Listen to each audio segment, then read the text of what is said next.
What's up, everybody, and welcome down to another episode of Zetro's Toxic Vault. I am your host, Steve Zetro Souza, and we are talking Bay Area punk rock today. Well, we're going to start talking some Bay Area punk rock because I am very fortunate to have, and he is the legendary Mr. Matt Freeman from Rancid in the vault today. How you doing, man? I'm good. Good to have you here. Thank you for coming and doing the show. I had your partner here about a year ago. Yeah, I know. He told me about it. He's a great guy. You're surrounded by. I actually listened to it. I didn't get through all the 2 hours. It's okay. It's all right, man. I'm going to keep you here for a while too. I've heard a lot of it. On the vault, I torture my guests like that. So yeah. So like normally, like I do, I want to get into how it started for you, where you grew up, and what was your first memory of music. I guess is because you were born in. I was born in 66. Yeah, so you just had a birthday, right? Yeah, someone told me that was a nothing year. Like at 65 was a lot of stuff happened. 66 not so much. 67. What about 64? I was born in 60. Was that a nothing year too? 64 you had the Beatles came to that. That's right. The Beatles came. That's right. So there was something. 67 Summer Love. 68 Ted Offensive. I don't know. Anyway, so 67 or 66. Yeah, I don't know. I've always been drawn to music. And I listened to, growing up, I listened to whatever was on the radio. KFRC was a big thing. Everybody listened to KFRC. That was the medium for kids in our era. Yeah. You know what I mean? So all the Doctor. I don't know. I don't know what I've said before, but I mean, Creedence was always like omnipresent in the Bay Area growing up. I mean, it was everywhere. And especially in the East Bay, those guys. My father was a biker, so yes, Creedence was in our house from day one. And I think at one point, I read a Fogerty's book, and I guess at one point he lived right down the street from my grandmother's house. So who knows? Creedence, I started getting into. I was always drawn to it. I always wanted to play horns. This may sound really stupid, but I used to watch the Lawrence Welk show with my great grandmother on. We all did. Saturdays. Every Saturday night. Yeah. Good night. Sleep tight until we meet again. Yes, I can do it. Yes, I watched it too. To him every night. My grandmother loved him. Yeah, I just but I was just sort of enthralled with it. When you're a kid, and especially I think when we were kids, everything was so. I don't know how to say it. It just wasn't all there. You had to go search for it. Right. We get to later about searching for records and stuff, but it wasn't like they showed programs once. Right. That was it. If you missed it, maybe you would catch it, in the summer again. But maybe. Yeah, you saw that maybe. stuff. The radio. What was on the radio? It wasn't like you could dial up the internet. And I'm not saying it's bad. I mean, I love fucking that I can dial up any song and listen to it. But yeah, so there was that. I started playing trumpet when I was in third grade. Third grade. So that's your first introduction to actually being a player. Yeah, being a player, playing organized music. I grew up in Albany, and they actually had a pretty good music program. So, were you listening to KFRC at that time? Because basically, we're based top 40 bubblegum type music. Well, yeah, it was just on all the time. Right. It was everywhere. Everybody knew who it was. Can you believe? It's not even I think it exists as a news station now, but I mean, it was the Bay Area staple. When we used to go camping, my dad would turn the radio on, and KFRC played all weekend long, and that's just. I mean, I don't think my dad had a vehicle with an FM radio for the 80s. Right. So, yeah, I don't know. And it's other stuff. My mother is originally from Lynn, Massachusetts, and so we'd go back and visit. I got this huge, 99% of my relatives live on the East Coast. Uh-huh. And I got this huge Italian family back east. And in the 70s, a lot of the older relatives are still alive, the people that actually came over. And they loved, all the, Perry Como, Tony Bennett, Sinatra, all that stuff. Dean Martin, I remember, was a big favorite. All that kind of stuff. Connie Francis. Yeah, so all that stuff, Andy Williams, all that stuff was sort of floating around the ether, too, when I was really young. And then in the 70s, my mom was basically living an Eagles song. So there's a lot of that. She listened to a lot of that kind of stuff. I could recite actually whole Eagles songs. I don't know if that's a good thing or. Yes, it is. Yes, it is. A good thing. Yes, it is. We're not because we're heavy.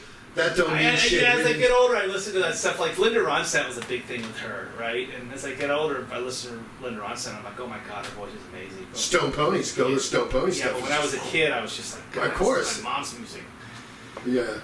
So, there was that. What was the first heavy that hit you? Where you went, wow, that's me? KFRC, because I remember KFRC did play Stairway to Heaven from time to time. And so that's where I first heard it, and I asked my dad, who is this band? I mean, I'm like 8 years old. We're talking 72 or 73. He's oh, that's Led Zeppelin. And for my birthday that year, he bought me a pink 8-track. Remember the 8-tracks? And he bought Led Zeppelin 4. And from then on, I was hooked into hard music from then. I'd always liked Alice Cooper when I saw songs by him because I thought he was like, scary, and I was into monsters, obviously. Right. So I always felt that that's what that kind of hard rock represented. But as soon as I heard Zeppelin 4, I never looked back. Yes, I listened to KFRC occasionally, but that's when I started listening to Aerosmith and then Ted Nugent and Kiss and stuff. So I started getting into the harder music. Did you find yourself doing the same thing? Yeah, yes and no. I mean, I started getting to when I was in high school. I don't know, maybe junior high, I guess.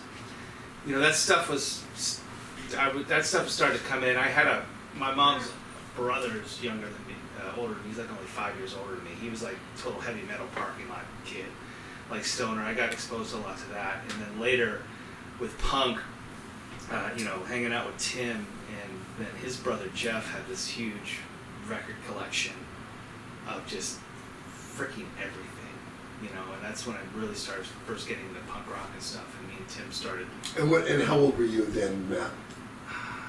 Probably,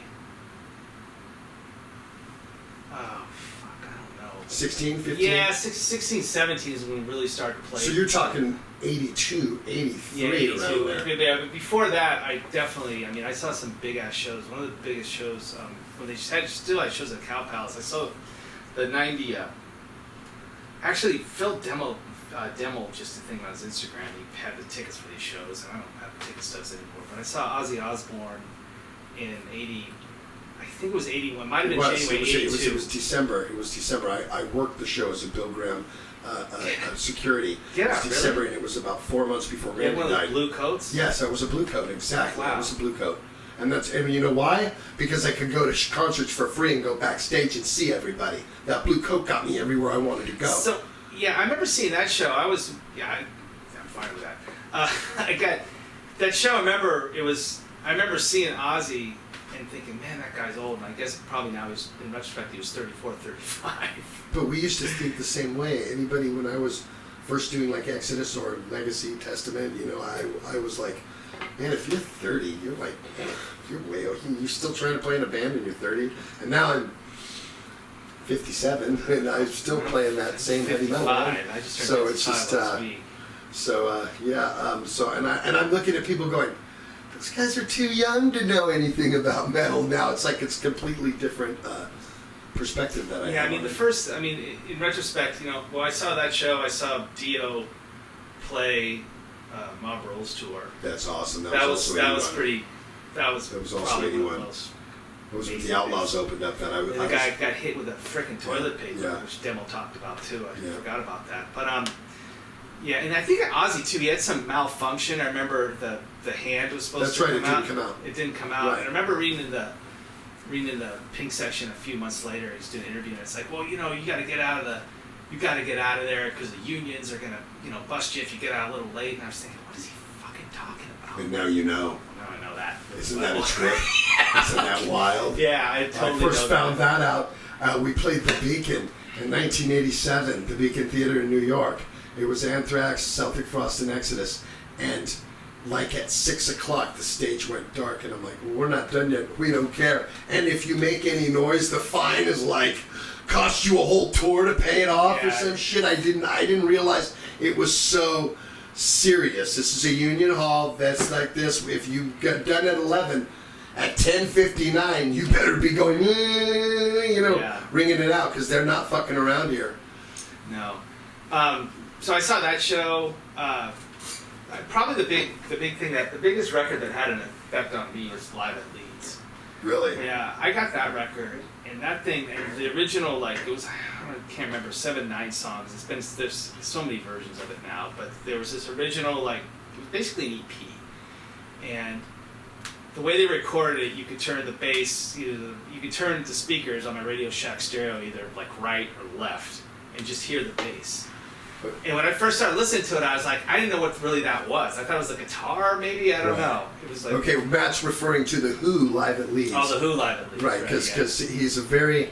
I can hear John Entwistle in your playing. Believe me. I make no bones about it. I can. If you listen to man, and you can listen to Matt Freeman. You put that's not a bad guy to follow because I'll tell you what, the ox was, and he did it with his damn fingers, and he's like, Yeah, I really wish I would have met him. I would have loved to.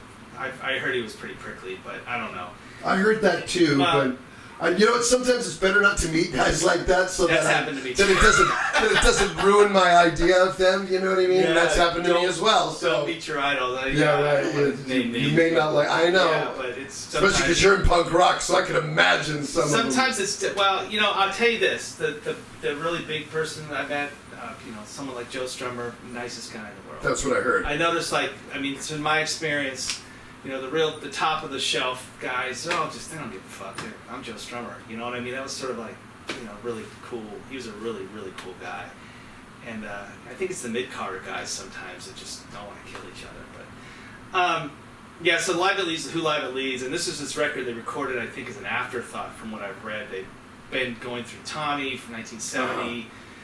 They go to Leeds University and they basically played a dining hall. And actually, Rancid got to play that dining hall like in 2006, I think it was. Really? Yeah, there's a little plaque outside. We have like a tour book that talks about it, but it's just this long hall, and they recorded it, and they're just on fucking fire. I mean, it's just a 4-piece. It's nothing else. It's like they've got these Marshalls turned up to fucking 10. Just paying. Was it Marshalls or High Watt?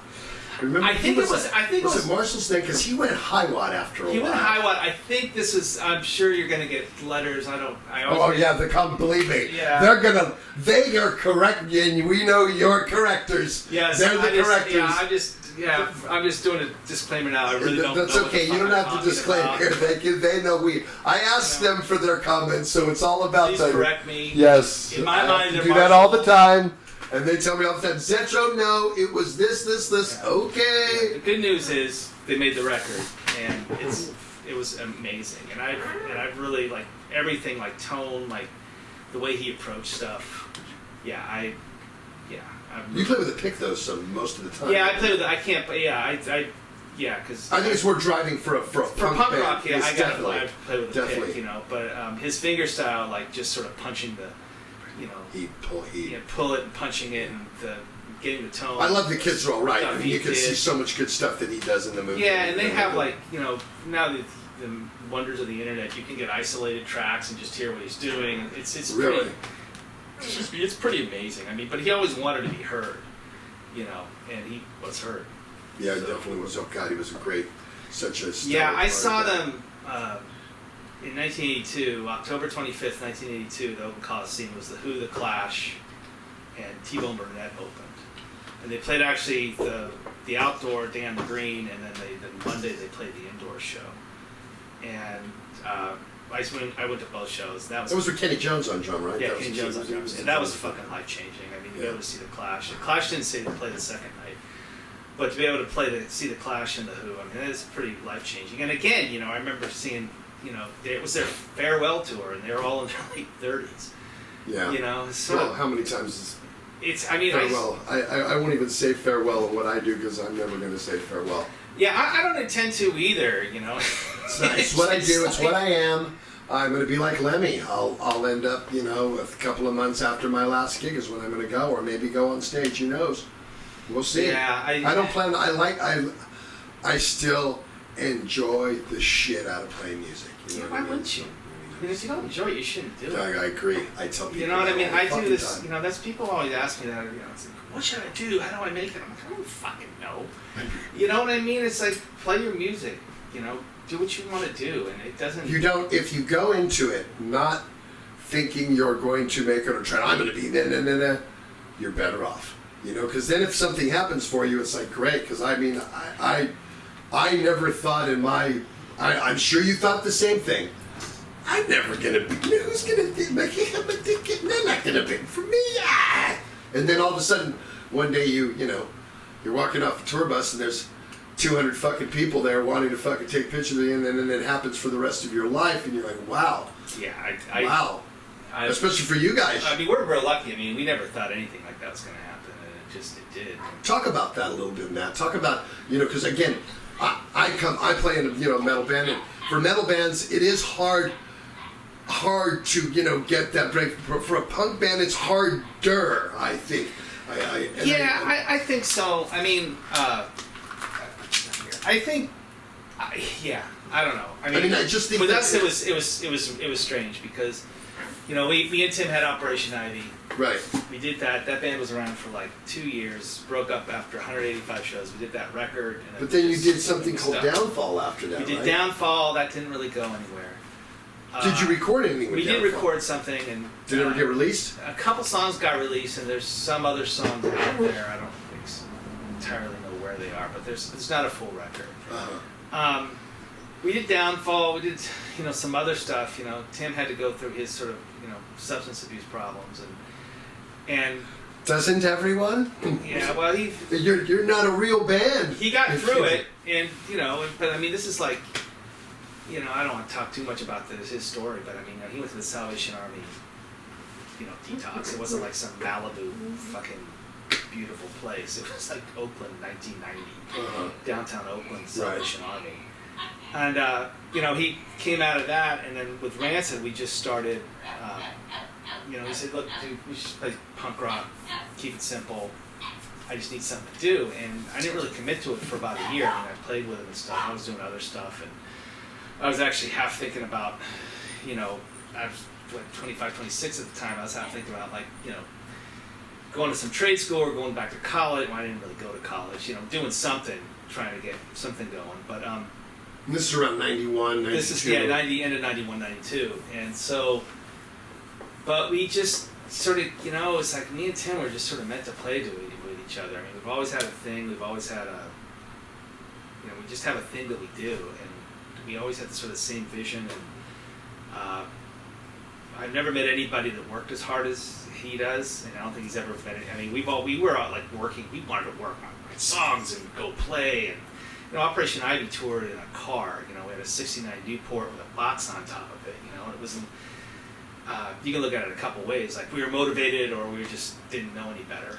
It's called paying dues, is the way it is. Yeah, but we did it. That's in '88. I'm jumping around, but my point is like we're always really committed. We always had enjoyed it. So we go out and Rancid. We just kept progressing, we just kept working and kept doing this, and we got we did a 3-piece for a while, then Lars came aboard, and then stuff, we did Let's Go, which was the second record, then the third record, and by that time, things were really starting to get crazy because, you had Green Day everyone knew Green Day was gonna do something, and then the Offspring had that smash record, Keeping Separated and that whole big hit, and then all of a sudden Epitaph, it just sort of, top of the charts, big hit songs, and here we are, a real punk band from the East Bay, and people are like, well, it wasn't like you were next, it was just like, we got noticed, so we did Out Come the Wolves, and that record did really well. Yeah. So that's sort of what changed everything. That was one that changed everything. Well, yeah, Let's Go pretty much changed everything because Salvation was a hit, did pretty well and stuff, and that wasn't that whole thing. But Ruby changed the whole world, didn't it? Yeah, Ruby, Time Bomb. Ruby, that was Ruby definitely. Was everywhere. I mean, my brother doesn't even listen to punk music. It was about 10 years ago, and he was humming Ruby, Ruby. It's such a great hook, Fred Uncle Rosario went to Sicily on vacation and saw a video.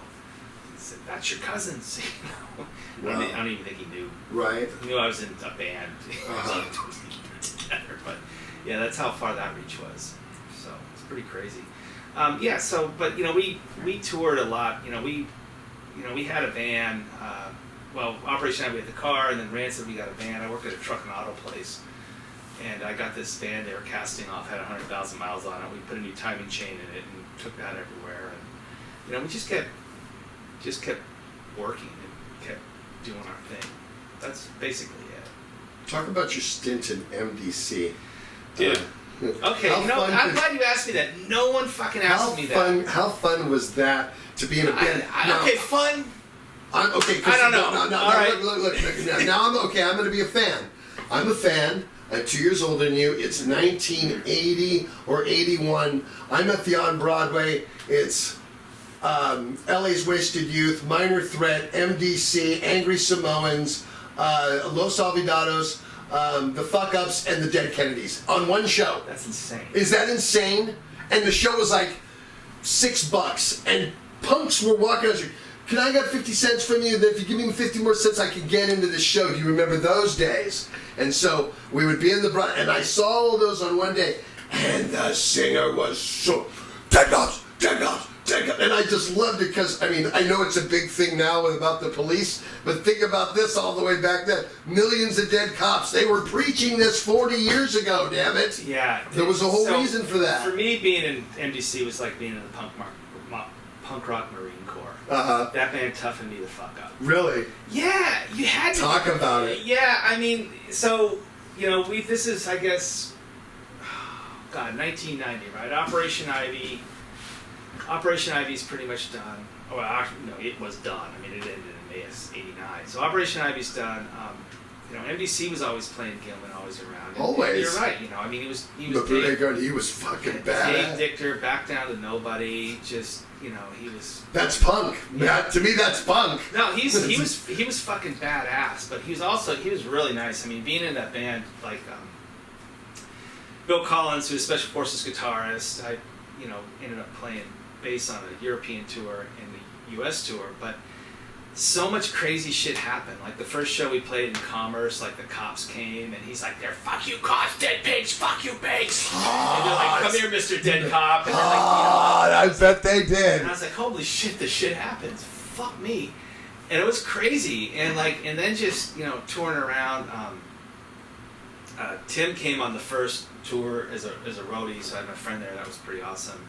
That's good. But on the Europe tour, we went out there, and we're playing all these punk rock squats, and it was just crazy. And I always had to I always got stuck with the bullshit because I was the youngest. I was 23, 24 at the time, and these guys were always a little older. So I remember funny stories. We were in Belgium, right, and we had this old Ford van. This guy Fitzjoy was driving it, and the clutch cable broke, right? So you'd have to push start it, and then you get it going, and you just synchro through the gears, right? Well, so fucking Dichter is up there. They're all in the van, and I'm running along, and so we're pushing it, and he's on the side. He's like, "Come on, man, come on!" Like a train. No, it's he said it was Von Ryan's Express. So I'm saying like a train, yeah, like they're trying to run like a train. And I'm running next to it, and I'm like, this, and I could have died. I basically tripped, but Dave is actually one of the strongest people I've ever known. He grabs me, he's like, "I told you you could do it, buddy!" And puts me into the thing, and he's like, but I was the youngest, so I was the last one, and then we were playing, and we played in we were playing in Rostock, East Germany. It was still East Germany, it's 90, it's right before it went over. We're playing this youth hall, and there was this, Matt, it's still East Germany even today. If you go there, it was pretty interesting. There were still Soviet troops there at the time, so it was sort of being in a John le Carré novel almost, And so